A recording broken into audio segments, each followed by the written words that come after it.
मैं विकास आप सभी का स्वागत करता हूं मेरे YouTube channel crack fact Z में। आशा करता हूं कि आप सभी अच्छे और स्वस्थ होंगे। जैसे कि आप सभी जानते हैं कि हमने फर्स्ट चैप्टर संविधान क्यों और कैसे को स्टार्ट किया था और इसके बेसिक चीज को हमने पढ़ लिया है और उसका जो लास्ट वीडियो था उसका लिंक आपको डिस्क्रिप्शन में मिल जाएगा। अब हम उस चैप्टर से संबंधित एक बहुत ही महत्वपूर्ण तत्व पर बात करेंगे। अगर हमने ये तत्व पर बात नहीं करी तो ऐसा लगेगा कि हमने संविधान के अंदर कुछ पढ़ा ही नहीं, कुछ जाना ही नहीं। तो ऐसा क्या है, चलो स्टार्ट करते हैं आज का। आज एक सबसे महत्वपूर्ण पहलू पर बात होगी जिसको हम उद्देशिका या प्रस्तावना भी कहते हैं। अब ये प्रस्तावना क्या है, ये प्रस्तावना की शुरुआत कहां से हुई, किसने सबसे पहले बनाई?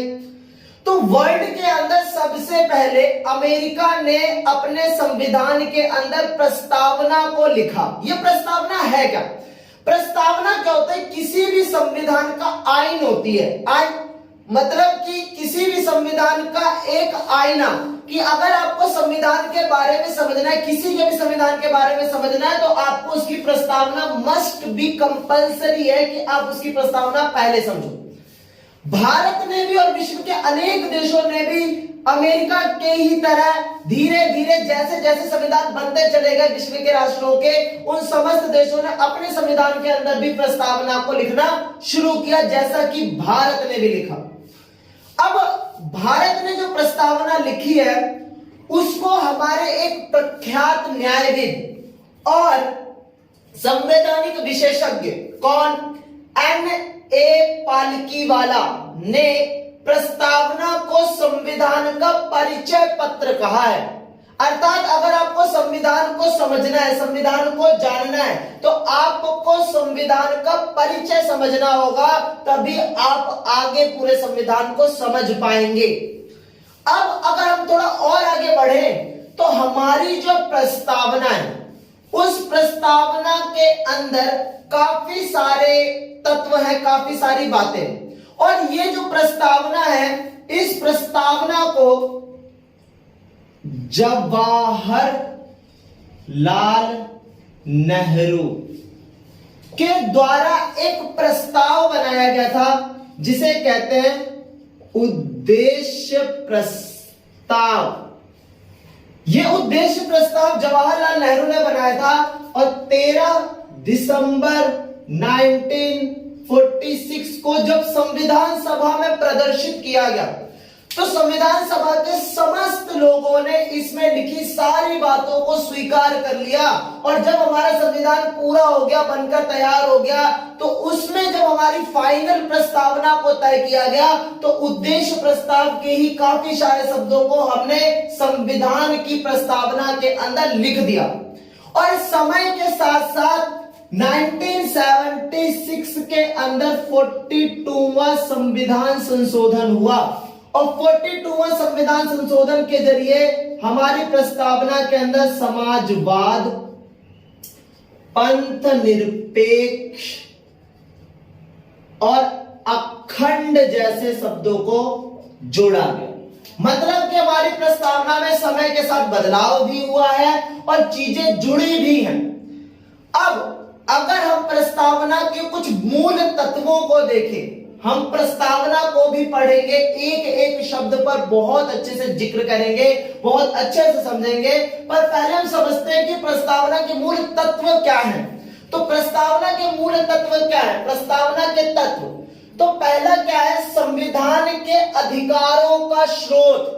हमारे संविधान के अंदर जितनी भी बातें लिखी है, हमें अधिकार कैसे मिला कि हम अपना संविधान बना पाए, अपनी प्रस्तावना बना पाए?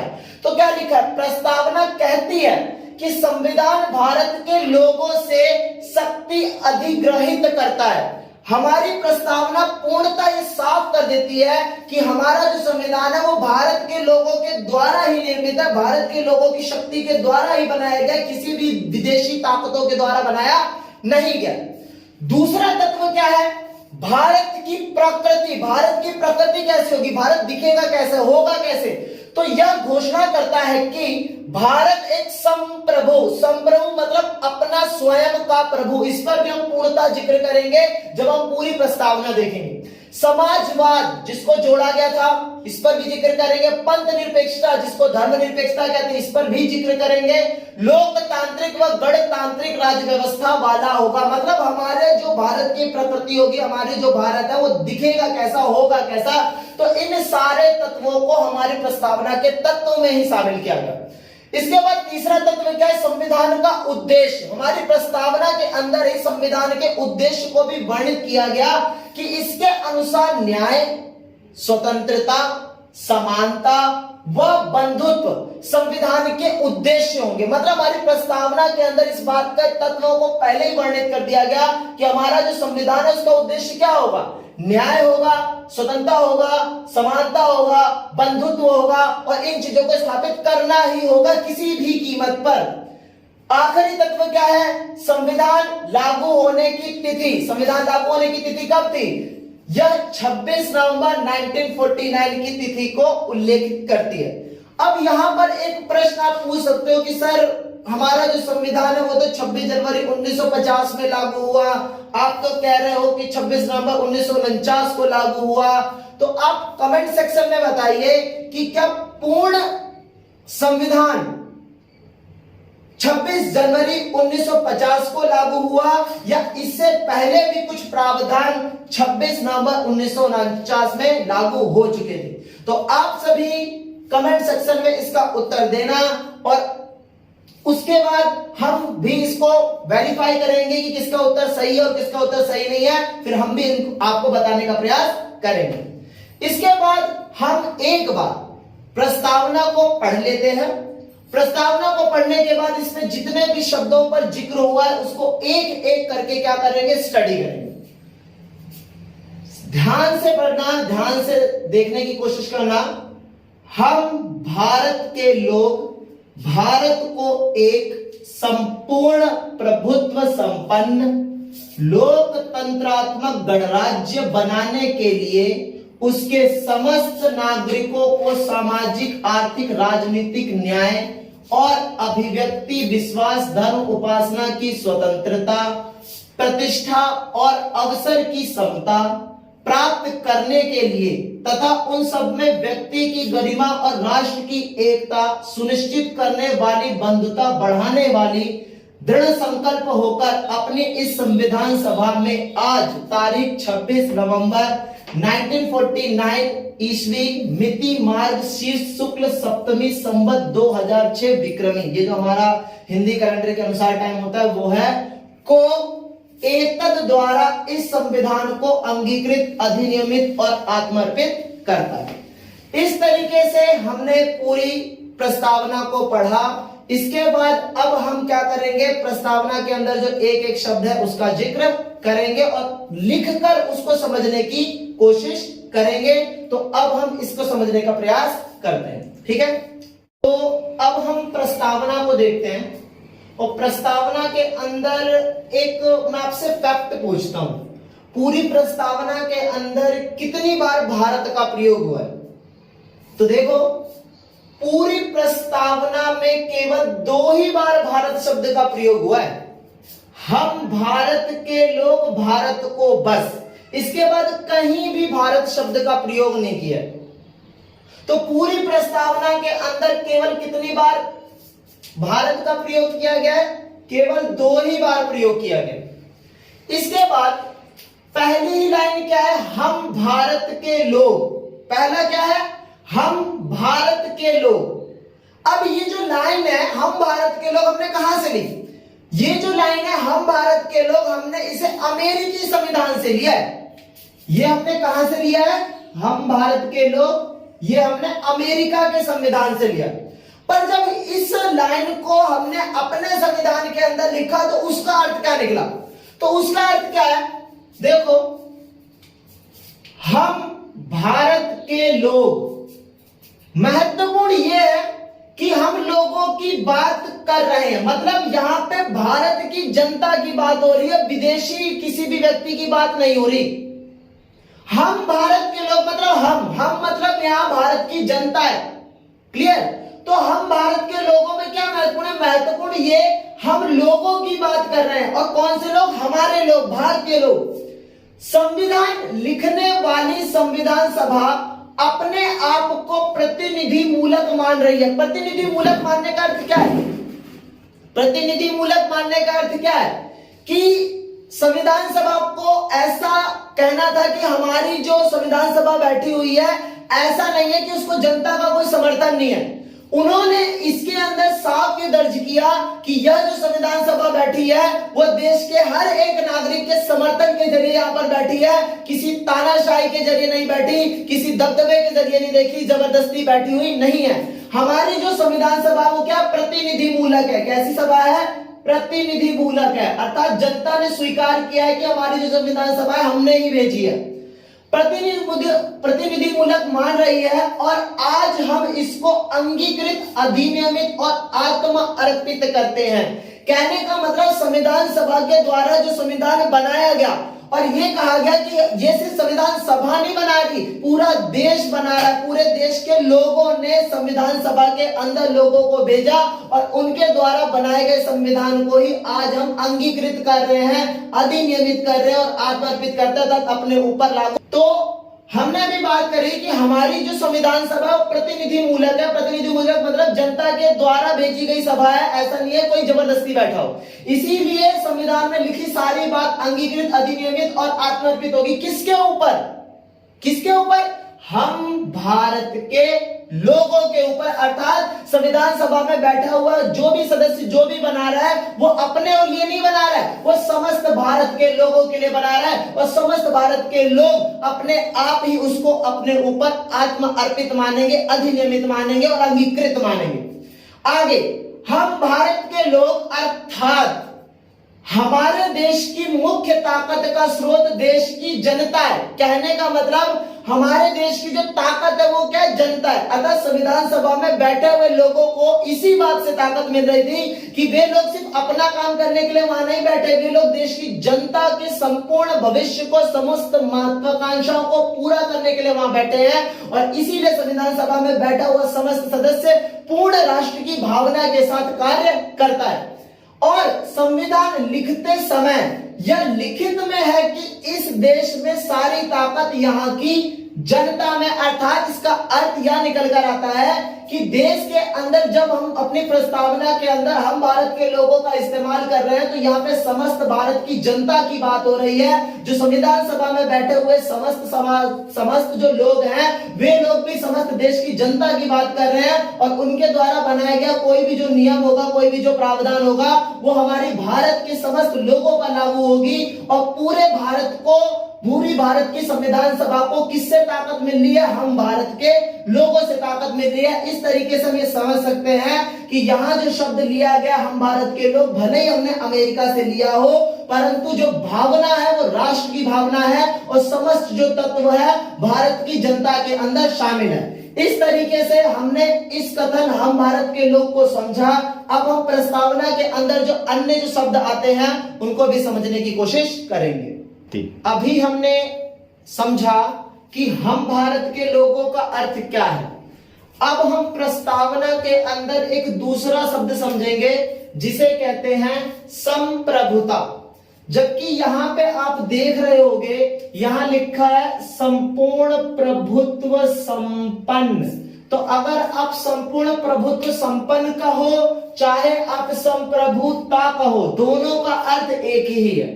तो अब हम समझते हैं कि हमारी प्रस्तावना में जो संपूर्ण प्रभुत्व संपन्न या जो संप्रभुता लिखा है उसका अर्थ क्या, उसका मीनिंग क्या है हमारी प्रस्तावना के अंदर।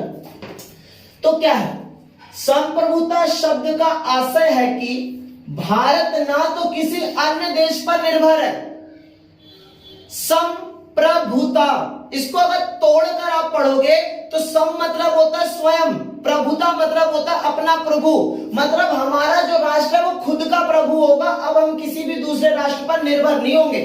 तो उसी लिए लिखा है संप्रभुता शब्द का आशय है कि भारत ना तो किसी अन्य देश पर निर्भर है, हम किसी देश पर निर्भर नहीं है, और ना ही किसी अन्य देश को डोमिनियन है, मतलब ना ही हम किसी देश के अंडर में है कि कोई देश हमें ऑर्डर दे रहा हो और हम उसकी तरह काम कर रहे हो। जैसे पहले क्या होता था, बड़े बड़े जब साम्राज्य हुआ करते थे तो राजा कहीं बैठा हुआ है और दूसरे क्षेत्रों को नियंत्रित करने के लिए राजा क्या करते थे, जमींदार बना दिया करते थे, सामंत बना दिया करते थे और वे लोग उनके क्षेत्र को नियंत्रित करते थे, उनको कहते थे डोमिनियन। पर भारत किसी का भी डोमिनियन नहीं है, भारत अपने ऊपर निर्भर है और किसी का भी डोमिनियन नहीं, हम किसी के भी अनुसार है, किसी के अंडर नहीं है, ना ही किसी अन्य देश को डोमिनियन है। इसके ऊपर कोई शक्ति नहीं है और यह अपने मामलों का नितारण करने के लिए स्वतंत्र, मतलब हमारे ऊपर किसी भी राष्ट्र का कोई भी दबाव नहीं है।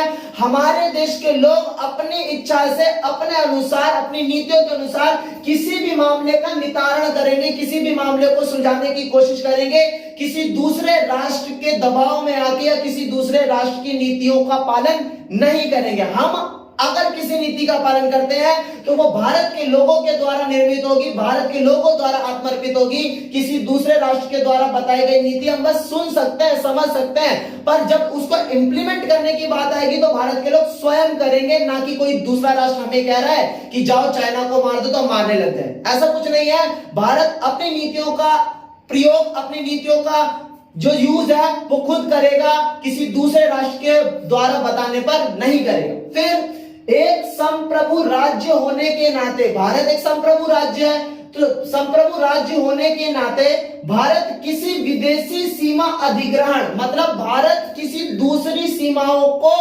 कब्जा भी नहीं करेगा। ऐसा नहीं है कि भारत के पास अगर ताकत हो जाएगी तो भारत पाकिस्तान को मारेगा, उसका क्षेत्र कब्जा कर लेगा, बांग्लादेश को मारेगा, उस पर कब्जा कर लेगा, तो ऐसा भी नहीं है। क्या लिखा है, एक संप्रभु राज्य, हम संप्रभु राज्य हैं, होने के नाते भारत किसी विदेशी सीमा का अधिग्रहण नहीं करेगा। अर्थात अर्थ यह है कि भारत जहां अपनी सीमाओं का सम्मान करेगा वही दूसरे देशों की भी सीमा का उतना ही सम्मान करेगा जितना अपना कर रहा है। अर्थात भारत ना तो अपनी सीमा में किसी दूसरे को एंट्री देगा और ना ही भारत कभी दूसरों की सीमाओं पर कब्जा करेगा। सीमा अधिग्रहण अथवा किसी अन्य देश के पक्ष में अपनी सीमा के किसी हिस्से पर दावा छोड़ भी सकता है। अगर भारत को ऐसा लगता है कि किसी विवाद को सुलझाने के लिए भारत को यह सीमा छोड़ देनी चाहिए, भविष्य में अगर ऐसी कभी स्थितियां आएंगी तो भारत वहां पे अपना स्वतंत्र निर्णय लेगा। अगर भारत को लगता है कि इस भूमि को अलग करने से देश की समस्त समस्याएं सुलझ सकती हैं तो भारत अपने अनुसार अपनी संप्रभुत्व का इस्तेमाल करते हुए वो निर्णय लेगा। पर ध्यान देने वाली बात यह है कि भारत ना तो अपनी सीमा कभी किसी को देगा, ना ही किसी दूसरे की सीमा पर कब्जा करेगा। ये सारे निर्णय भारत स्वयं के लोग करेंगे, अपने लोग करेंगे। कि भारत अगर किसी सीमा को छोड़ना चाहता है तो भारत के लोग स्वयं उसको तय करेंगे। यद्यपि 1949 में भारत ने राष्ट्रमंडल, मतलब बहुत सारे जो राजनीतिक शास्त्री है ना, भारत की आलोचना करते हैं कि भारत तो कोई संप्रभु राष्ट्र नहीं है, उसने तो पता नहीं कितने कितने संगठनों में अपनी सदस्यता साबित कर दी थी, तो इस वजह से वो उनके अनुसार चलते हैं, भारत तो अपना निर्णय लेता ही नहीं।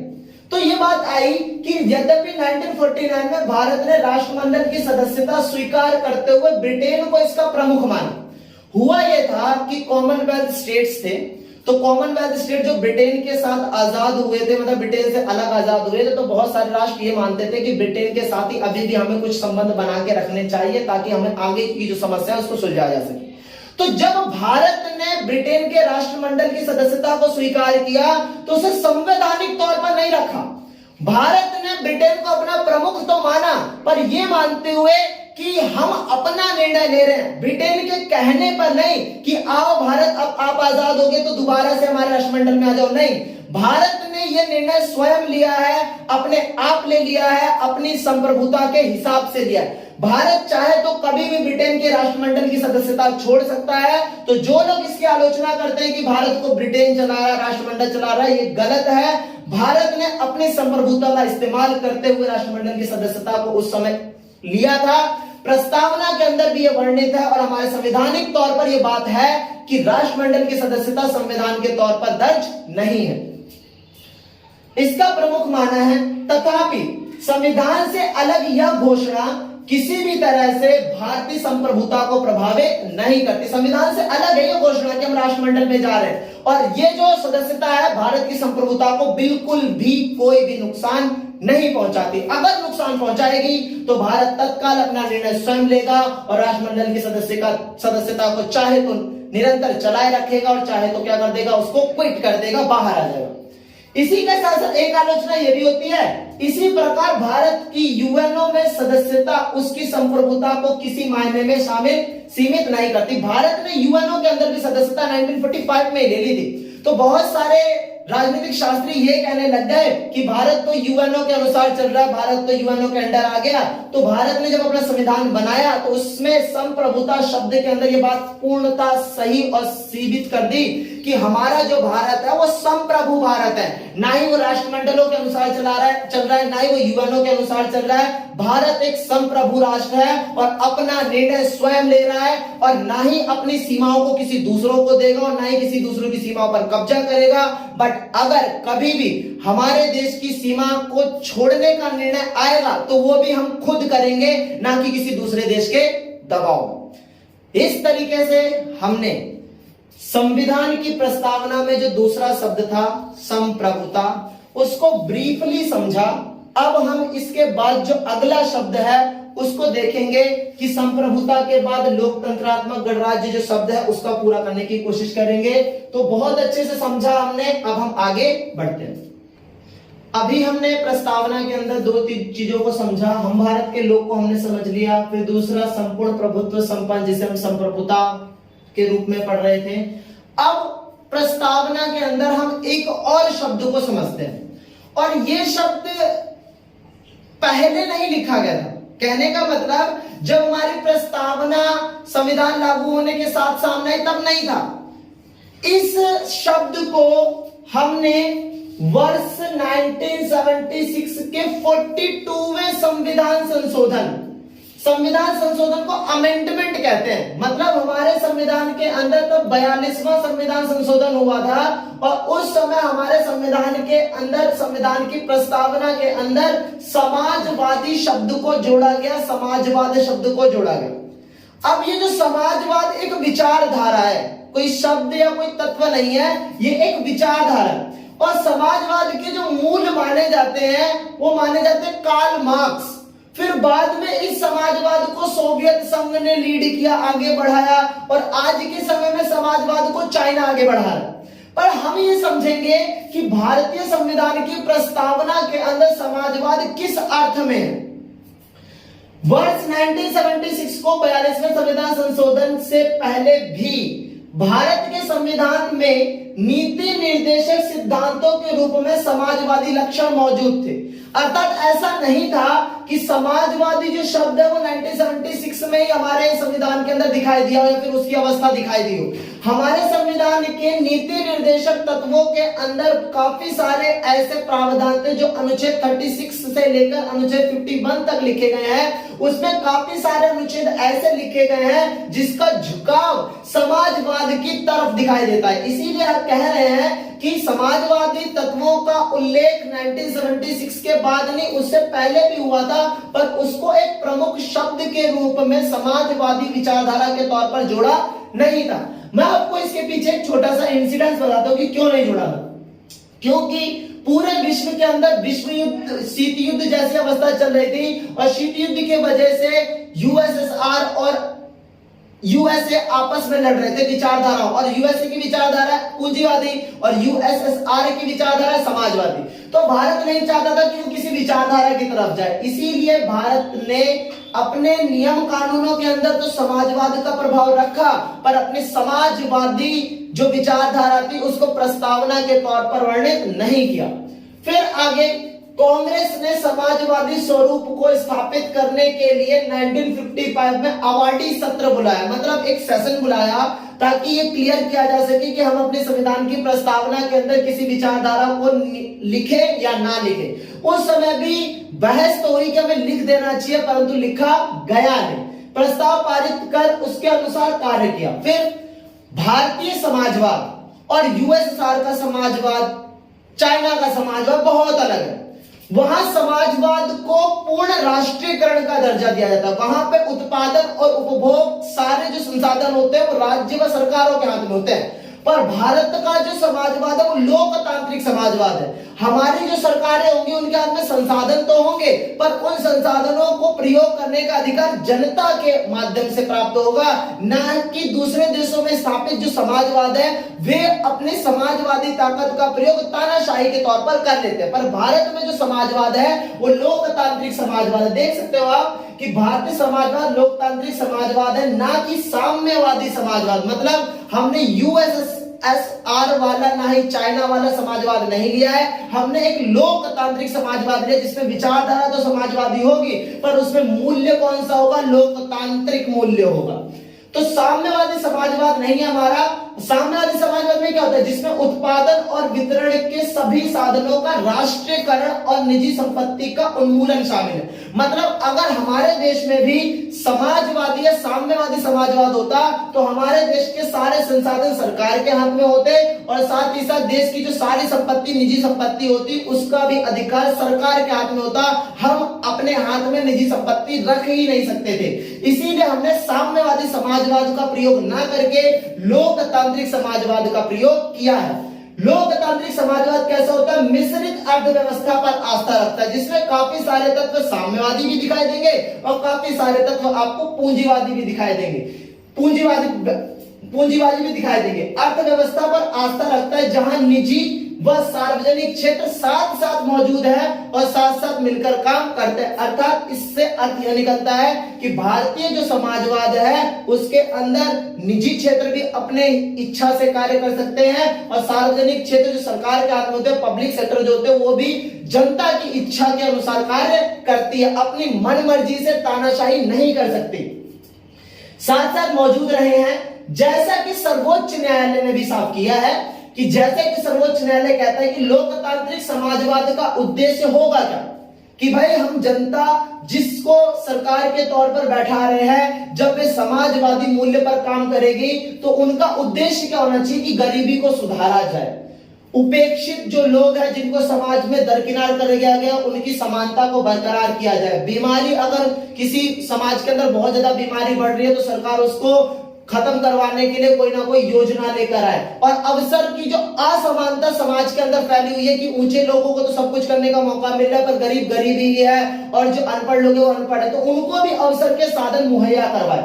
अवसर की समानता को, असमानता को समाप्त करना भारतीय समाजवाद मार्क्सवाद और गांधीवाद का मेल है। मतलब भारत का जो समाजवाद है वो क्या है, मार्क्सवाद। मार्क्स क्या थे, कार्ल मार्क्स थे जिन्होंने समाजवाद के जनक थे, और गांधी के भी काफी सारे पहलू समाजवाद की तरफ थे परंतु थोड़ी सी भिन्नता थी।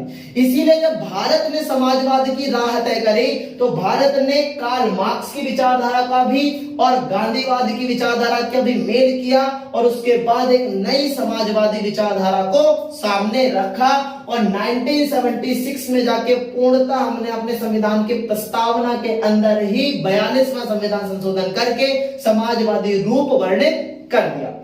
इस तरीके से हमने प्रस्तावना के पहले शब्द हम भारत के लोग, दूसरा संप्रभुता और तीसरा समाजवादी जो मूल्य था उसको समझा। इसके बाद प्रस्तावना के अंदर जो अगला शब्द है उसको हम समझने का प्रयास करेंगे। अभी तक हमने प्रस्तावना के कुछ शब्दों को देखा, जैसे हम भारत के लोग, एक संपूर्ण प्रभुत्व संपन्न जिसको हमने संप्रभुता शब्द पढ़ा, फिर हमने क्या पढ़ा, समाजवाद एक शब्द पढ़ा जिसको हमने लिखा था कि भाई इसको 1976 में 42वें संविधान संशोधन के जरिए प्रस्तावना के अंदर जोड़ा। अब हम एक और नए शब्द का जिक्र करेंगे जो हमारी प्रस्तावना के ही अंदर वर्णित है, और वह नया शब्द क्या है, धर्म निरपेक्षता या फिर पंथ निरपेक्षता। पंथ निरपेक्षता क्या है, पंथ निरपेक्ष शब्द को भी 42वें संविधान संशोधन से ही जोड़ा गया है। इस बात का ध्यान रखना कि इसको कब जोड़ा गया है, 42वें संविधान संशोधन के जरिए जोड़ा गया है। और कौन सा संशोधन, और जो संशोधन हुआ वो कब हुआ, 1976 को ही हुआ। पंथ निरपेक्षता शब्द को भी 42वें संविधान संशोधन अधिनियम 1976 द्वारा जोड़ा गया, जैसा कि उच्चतम न्यायालय ने 1974 में कहा था। मतलब 1974 में उच्चतम न्यायालय ने एक बात कही थी कि संविधान के निर्माता ऐसा ही राज्य चाहते थे कि हमारा राज्य कैसा हो, पंथ निरपेक्ष हो, धर्म निरपेक्ष हो।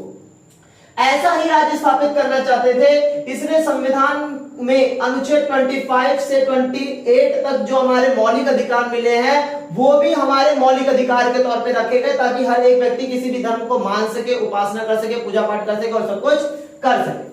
भारतीय संविधान में धर्मनिरपेक्षता की सभी अवधारणाएं विद्यमान है। मतलब भारत की जो धर्मनिरपेक्षता है, ऐसा नहीं है कि भारत में ही केवल धर्मनिरपेक्षता है, पश्चिम में भी धर्मनिरपेक्षता है, पर भारत की जो धर्मनिरपेक्षता है उसमें सब कुछ विराजमान है, सब कुछ शामिल है। भारतीय संविधान में धर्मनिरपेक्षता की सभी अवधारणाएं विद्यमान है, अर्थात हमारे देश में सभी धर्म समान है। मतलब हमारे देश की धर्मनिरपेक्षता का मॉडल यह बोलता है कि हमारे देश में किसी भी धर्म को छोटा या बड़ा नहीं माना जाएगा, कोई दूसरा या पराया नहीं होगा। हमारे देश में सभी धर्म एक बराबर होंगे, हर एक व्यक्ति अपने धर्म की उपासना, प्रार्थना, विश्वास, प्रचार, विचार सब कुछ कर सकता है, विद्यमान है। अर्थात हमारे देश में सभी धर्म समान है और उन्हें सरकार का समान समर्थन भी प्राप्त है। अर्थात इसका अर्थ यह है कि हमारे देश की जो सरकारें हैं, ऐसा नहीं होगी कि हमारे देश की सरकारें किसी एक धर्म को प्रश्रय दे रहे हैं या फिर एक धर्म के प्रति अपना कार्य कर रहे हैं। हमारे देश की जो सरकारें होंगी वो हर धर्म को एक बराबर मानेंगी और हर धर्म को एक बराबर मानकर ही कार्य करेंगे। इस तरीके से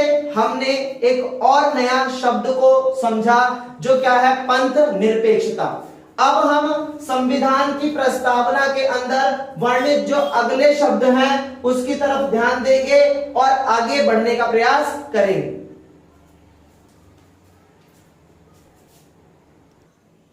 तो अब हमने अभी अभी पंथ निरपेक्षता के शब्द को भी समझा। अब हम एक बहुत ही महत्वपूर्ण, जिसके बारे में तो हम सभी चर्चा करते ही रहते हैं और अक्सर ही वो शब्द सुनते रहते हैं, शब्द कौन सा है, लोकतांत्रिक। लोकतांत्रिक शब्द तो सभी को पता होगा, लोकतंत्र का अर्थ भी सभी को पता है कि लोगों के लिए शासन। लोकतंत्र का अर्थ क्या है, लोगों के लिए, लोगों का शासन और लोगों से शासन। अब्राहम लिंकन ने डेफिनेशन दी थी कि लोगों से, लोगों के लिए और लोगों के द्वारा। अब प्रस्तावना में कैसे लिखा है, संविधान की प्रस्तावना में लोकतांत्रिक राज्य व्यवस्था की परिकल्पना की गई है। मतलब हमारे देश में सदैव लोकतंत्र ही रहेगा, कोई अतिरिक्त शासन नहीं आ सकता। यह प्रचलित संप्रभुता के सिद्धांत पर आधारित है। मतलब हमने संप्रभुता का शब्द पढ़ा था ना कि देश के अंदर लोगों का ही शासन होगा, अब अतिरिक्त कोई दूसरा देश हम पर शासन नहीं कर सकता। और लोगों का शासन होने का अर्थ क्या है, लोकतांत्रिक होना। तो ये संप्रभुता से जुड़ा हुआ है। यह प्रचलित संप्रभुता के सिद्धांत पर आधारित है और सर्वोच्च शक्ति किस पर मिली हुई है, किसको मिली हुई है, ये शक्ति मिली हुई है जनता को। मतलब हमारी जो सर्वोच्च सत्ता है वो जनता है और हमारे देश का शासन भी किसके हाथ में होगा, हमारे देश की जनता के हाथ में होगा, अतिरिक्त किसी के पास नहीं। अब लोकतंत्र को देखें तो ये दो प्रकार के होते हैं। एक प्रत्यक्ष लोकतंत्र। प्रत्यक्ष लोकतंत्र क्या, जब व्यक्ति स्वयं किसी व्यक्ति को चुनता है तो उसको हम प्रत्यक्ष लोकतंत्र कहते हैं। प्रत्यक्ष लोकतंत्र में लोग अपनी शक्ति का इस्तेमाल प्रत्यक्ष तौर पर करते हैं, मतलब अपना ही सदस्य खुद चुनना। अब जैसे उदाहरण के तौर पर स्विट्जरलैंड का उदाहरण लिख सकते हो, भारत का लिख सकते हो।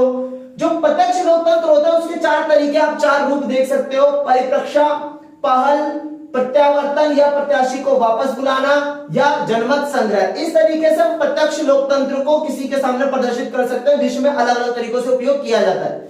भारत में कई स्तर पर आप देखोगे जनमत संग्रह होता है, वोटिंग होती है, तब कोई जीतता होगा तब कोई हारता है।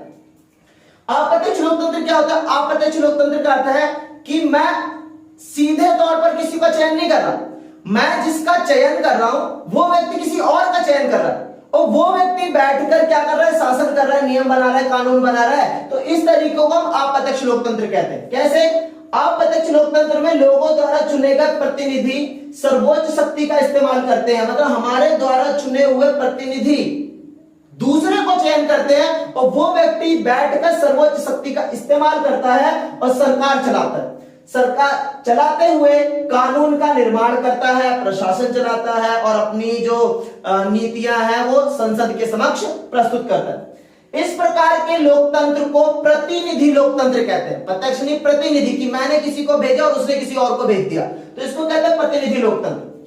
यह दो प्रकार का होता है। मतलब प्रतिनिधि लोकतंत्र भी दो तरीके का होता है। एक संसदीय, जिसमें राज्यसभा में जो सदस्य बैठते हैं ना, हमारी व्यवस्था के अंदर संसद में लोकसभा और राज्यसभा होती है, तो राज्यसभा में जो सदस्य बैठते हैं वो प्रतिनिधि लोकतंत्र के तहत होते हैं, अप्रत्यक्ष लोकतंत्र के तहत होते हैं।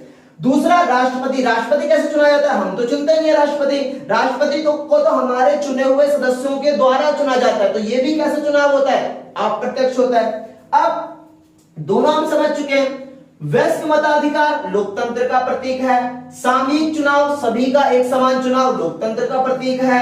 कानून की सर्वोच्चता लोकतंत्र का प्रतीक है। साथ ही साथ आप न्यायपालिका की स्वतंत्रता व भेदभाव का अभाव भारतीय संविधान की भारतीय राज्य व्यवस्था के लोकतांत्रिक लक्षण के स्वरूप है। मतलब ये सारी चीजें, वयस्क मताधिकार, सामूहिक चुनाव, कानून की सर्वोच्चता, न्यायपालिका की स्वतंत्रता, भेदभाव का अभाव, भारतीय राज्य व्यवस्था के लोकतांत्रिक लक्षण, मतलब ये सब चीजें लोकतंत्र में दिखाई देती हैं।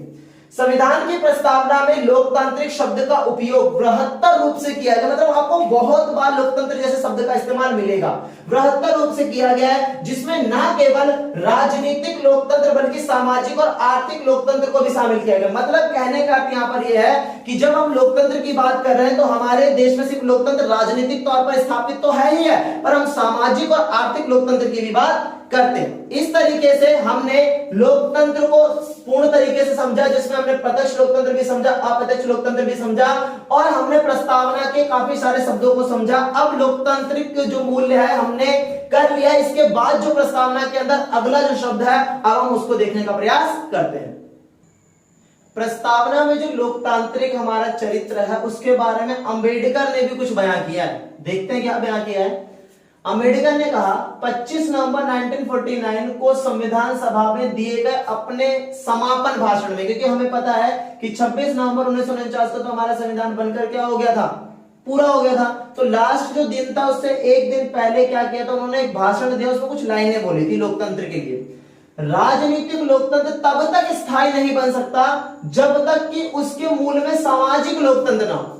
मतलब राजनीतिक लोकतंत्र का अर्थ क्या है कि भाई सभी को राजनीतिक तौर पर पदों पर आने का अधिकार है, पर जब तक सामाजिक लोकतंत्र मतलब समाज के अंदर सभी के लिए शासन सुनिश्चित नहीं होगा तब तक राजनीतिक लोकतंत्र भी स्थापित नहीं हो सकता। मतलब कहने का क्या है, अमीर लोग तो हमेशा राजनीतिक लोकतंत्र का इस्तेमाल कर पाएंगे पर गरीब नहीं कर पाएंगे।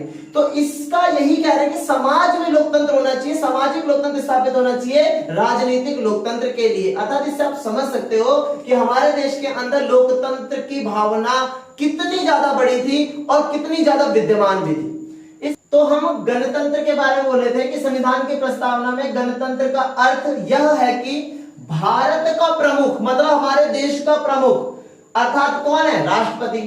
राष्ट्रपति का चुनाव, राष्ट्रपति जो होंगे, जो हमारे प्रमुख होंगे, वो चुनाव के जरिए होंगे। ऐसा नहीं कि कोई तानाशाही के जरिए हमारे देश का राष्ट्रपति बन जाएगा। हमारे देश में राष्ट्रपति भी कोई बनेगा तो वो चुनाव के जरिए बनेगा। अब उसमें भी वो क्या कह रहा है, चुनाव के जरिए सत्ता में आता है। उसका चुनाव 5 वर्ष के लिए अप्रत्यक्ष रूप से होता है। मतलब हमारे देश में जब राष्ट्रपति भी चुना जाता है तो वो चुना जाता है। और चुना कैसे जाता है, देश के अंदर जितने भी राज्य उन सारे सदस्यों के द्वारा अप्रत्यक्ष रूप से क्या करा जाता है, चुना जाता है। हम उन सदस्यों को राज्यों में भेज देते हैं और वे राज्य क्या करते हैं, राष्ट्रपति का चुनाव करते हैं। इसका अर्थ क्या है कि हमारे देश में अगर राष्ट्रपति की भी सत्ता चल रही है तो वो भी चुनाव के जरिए ही चल रही है, तानाशाही के जरिए नहीं चल रही है। फिर गणतंत्र के अर्थ में 2 बातें शामिल है, मतलब 2 बातें आती है इसके अंदर। एक राजनैतिक संप्रभुता, किसी एक व्यक्ति जैसे राजा के हाथ में होने के बजाय लोगों के हाथ में होगी। मतलब हमारे देश में राजनीतिक संप्रभुता है, मतलब राजनीति की भी संप्रभुता, हर एक व्यक्ति के हाथ में राजनीति है। हमारे देश का जो राष्ट्रपति भी होगा वो भी क्या होगा, जनता के ही द्वारा अप्रत्यक्ष तरीके से चुना जाएगा। ऐसा नहीं होगा कि राजा के हाथ में किसी की ताकत है और राजा ने जाके कोई राष्ट्रपति चुन दिया है, नहीं, जनता ही अपने चुने हुए प्रतिनिधि को भेजेगी और वही चुना हुआ प्रतिनिधि अगले पदाधिकारी अर्थात राष्ट्रपति का चयन करेगा। दूसरा, किसी भी विशेष अधिकार प्राप्त वर्ग की अनुपस्थिति। हमारे देश में कोई विशेष अधिकार प्राप्त वर्ग ही बार बार राष्ट्रपति नहीं बनेगा। ऐसा नहीं है कि जैसे अभी जो रामनाथ कोविंद है वो हमारे राष्ट्रपति, उसका पुत्र बन जाएगा, फिर उसका पुत्र बन जाएगा, उसका पुत्र बन जाएगा, ऐसा कुछ भी नहीं होगा। हमारे देश में जो भी राष्ट्रपति होगा उसका अप्रत्यक्ष चयन होगा और अप्रत्यक्ष चयन में मेन जो भूमिका होगी वो हमारे द्वारा चुने हुए प्रतिनिधियों के द्वारा निभाई जाएगी। इसलिए हर सार्वजनिक कार्यालय बगैर किसी भेदभाव के प्रत्येक नागरिक के लिए खुला। मतलब कहने का अर्थ क्या है, आप किसी भी सरकारी कार्यालय में चले जाओ, चाहे राष्ट्रपति का पद हो, चाहे आपका क्लर्क का पद हो, चाहे आप बैंक में हो, चाहे आप आईएएस ऑफिसर कर रहे हो, सारे जो पद होंगे वो क्या होंगे, सारे राजनीतिक पद, सारे परीक्षाओं के पद, सारे जो पद हैं, जो सारे पद हैं वो क्या है, सब खुले हुए हैं। किसी के भी साथ कोई भी भेदभाव नहीं किया जाएगा, सबके साथ एक ही जैसा व्यवहार किया जाएगा। इस तरीके से हमने प्रस्तावना के अंदर जो आज महत्वपूर्ण शब्द थे, एक बार दोबारा जिक्र करते हैं कौन कौन से शब्द हमने पढ़ लिए हैं।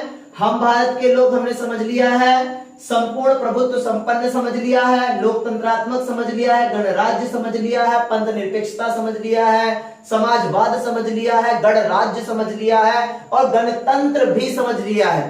तो इस तरीके से हमने प्रस्तावना में वर्णित बहुत सारे शब्दों को समझा और इसके आगे जो आप न्याय, समानता, स्वतंत्रता जैसे जो शब्द हैं उसको व्याख्या अब हम अगली वीडियो जो आएगी उसमें आप देख सकते हैं। तब तक आप इन सारे शब्दों को ध्यान से पढ़ें, समझें और जितनी भी बारीकियां उनको जरूर याद करें और कोशिश करें कि इनको नोटबुक के अंदर ही उतार लें ताकि आपको कॉपीज में पढ़ने में भी ज्यादा आसानी हो। इस तरीके से आज हमने इतना किया और अब हम अगली वीडियो में आपके साथ मिलेंगे। इस तरीके से आप सभी को नमस्कार।